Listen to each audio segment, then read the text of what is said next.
مولانا طارق جمیل صاحب کی کچھ آڈیو لیکس ہوئی ہیں، ان کے وائس نوٹ جو انہوں نے اپنے موبائل سے رائے ونڈ کے بڑوں کو بھیجے ہیں، یہ ویسے آڈیوز آپ سن سکتے ہیں۔ السلام علیکم ورحمۃ اللہ وبرکاتہ۔ یہ تبلیغ پتہ نہیں آپ لوگوں نے کہاں سے سیکھی؟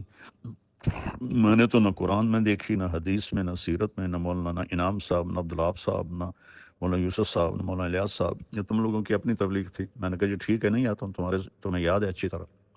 عقل کے اندھ ہو، اس کو تبلیغ کہتے ہیں کہ آپ نے مشورے میں نہیں آنا۔ میں نے کہا میں نے آج تک کبھی کہا ہے کہ میرا بیان کراؤ؟ نہ کرانا میں آؤں گا۔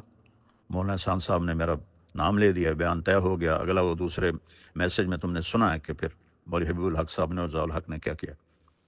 تو یہ میرے پیارے کون سی تبلیغ کر رہے ہو؟ اور پھر تم نے مولوی عتیق نے مجھے خود کہا کہ جی ندیم اشرم کہتا ہے کہ طارق جمیل کا نام مشورے میں نہیں لینا۔ مولوی سہیل نے باقاعدہ علماء کی میٹنگ بلائی کہ اگر مولوی طارق جمیل کا نام آئے تو تم لوگوں نے کھڑے ہو جانا ہے۔ وہ تو نام مولانا احسان صاحب نے لے دیا اس لیے کوئی کھڑا نہیں ہوا، کوئی اور نام لیتا تو شاید وہ کھڑے ہو جاتے۔ اور اس میں میرے اپنے شاگرد بھی تھے جنہوں نے آ کر مجھے بتایا۔ اور یہ عمر فاروق کو تم نے استعمال کیا کہ مولوی صاحب کی جماعتوں کے ویزے بند کرواؤ۔ یہ تبلیغ ہے؟ اس کو تبلیغ کہتے ہیں؟ مطلب نہ تم لوگوں کو دین کی سمجھ ہے، نہ قرآن کی سمجھ ہے، نہ سیرت کی سمجھ ہے۔